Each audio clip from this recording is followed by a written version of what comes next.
Agora, temos uma última pergunta aí nessa rodada em relação ao saneamento. Não, depois tem da plateia ainda.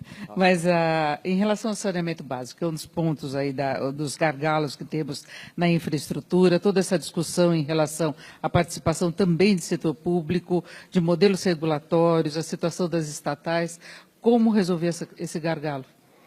Veja, a primeira grande questão é o financiamento e as coisas do exotismo da política brasileira nesses tempos esquisitos.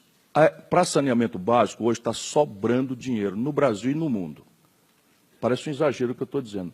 Mas, assim, CARF, Banco Mundial, BID, eu fiz com dinheiro do BID. Eu peguei Fortaleza com 13% dos domicílios e entreguei com 64% dos domicílios com dinheiro do BID.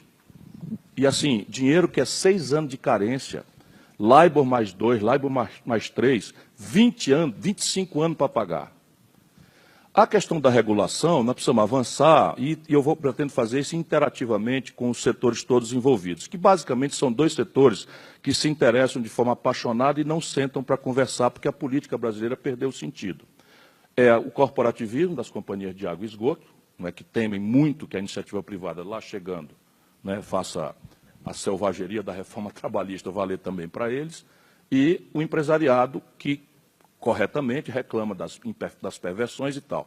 Mas nós temos que entender com a nossa inteligência.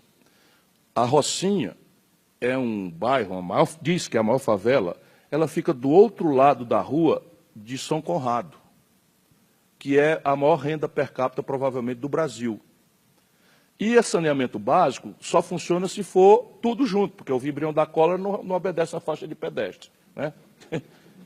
E aí o que acontece na história brasileira que os militares fizeram? Subsídio cruzado, em que você cobra uma tarifa um pouco acima das rendas mais altas para fazer uma tarifa social nas outras.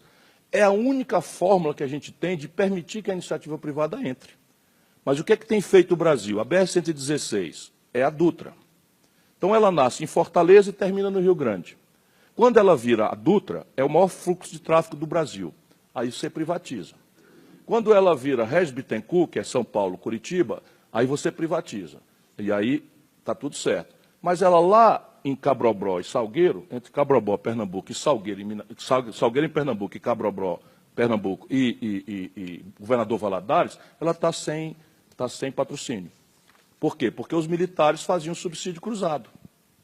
Não é nem a esquerda brasileira que fez, faziam subsídio cruzado porque nós temos uma sociedade brutalmente desigual. Vamos pegar os aeroportos.